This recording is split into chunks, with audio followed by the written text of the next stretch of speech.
Jansatta editorial dictation गति 100 शब्द प्रति मिनट। डिक्टेशन स्टार्ट होगी 3 सेकंड बाद। स्टार्ट। यूक्रेन पर हमले रोकने के लिए रूस ने अंतर्राष्ट्रीय न्यायालय के आदेश की अनदेखी कर अपनी हठधर्मिता ही दिखाई है। अंतर्राष्ट्रीय न्यायालय के आदेश के बावजूद यूक्रेन के शहरों पर उसकी सेना ताबड़तोड़ हमले कर रही है। रोजाना बेगुनाह नागरिक मारे जा रहे हैं। बुधवार को रूसी सेना ने एक थिएटर को निशाना बनाया।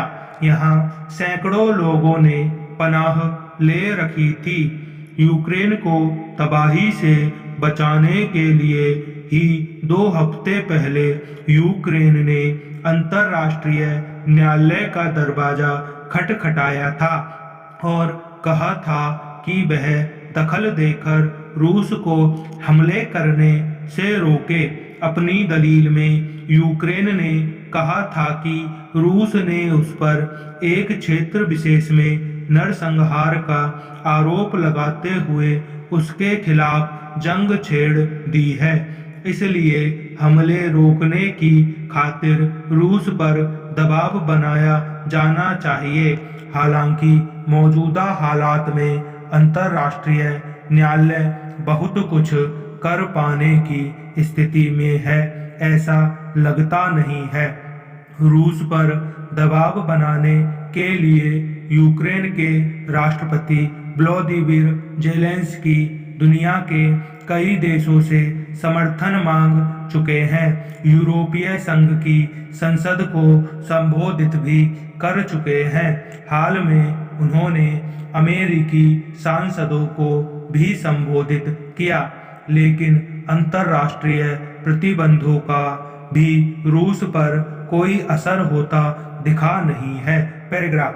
पूरी दुनिया को ठेंगा दिखाते हुए रूस जिस आक्रामकता से यूक्रेन को रौंदता जा रहा है, उससे साफ है कि उसे अब किसी की भी परवाह नहीं, चाहे संयुक्त राष्ट्र हो, अंतर्राष्ट्रीय न्यायालय हो या फिर यूरोपीय देश और अमेरिका हो।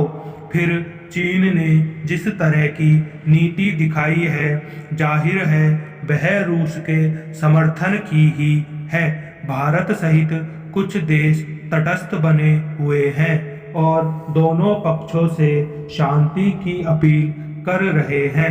खतरा ज्यादा इसलिए भी बढ़ गया है कि परमाणु हमले करने वाली सैन्य कमान को पुतिन पहले से ही तैयार रहने को कह चुके हैं। हालांकि यह उतना आसान भी नहीं है। पुतिन इस बात को भली भांति समझते हैं कि ऐसा करना पूरी दुनिया को तीसरे विश्व युद्ध में झोंकने जैसा होगा। यूं इस जंग में रूस को पसीना आने लगा है। बड़ी संख्या में रूसी सैनिक मारे गए। 3 हफ्ते बाद भी अगर रूसी सेना कीव पर कब्जा नहीं कर पाई तो इससे यूक्रेन की सैन्य ताकत के साथ उसके और नागरिकों के मनोबल का भी पता चलता है। यूक्रेन की सेना भी पूरी ताकत से रूस को जवाब दे रही है। रूस को लग रहा था कि जंग कुछ ही दिनों में खत्म हो जाएगी, पर ऐसा हुआ नहीं। पुतिन के इस वक्त युद्धोन्माद में डूबे हैं। ऐसे में रूस के परमाणु हथियार के इस्तेमाल करने की आशंका से कैसे इनकार किया जा सकता है। प्रश्नवाचक पैराग्राफ। रूस और यूक्रेन के बीच जंग का यह तीसरा हफ्ता है। रूसी मिसाइलों और बमों से यूक्रेन के कई शहर खंडर हो चुके हैं। जान बचाने के लिए 30 लाख लोग इस देश से पलायन कर चुके हैं।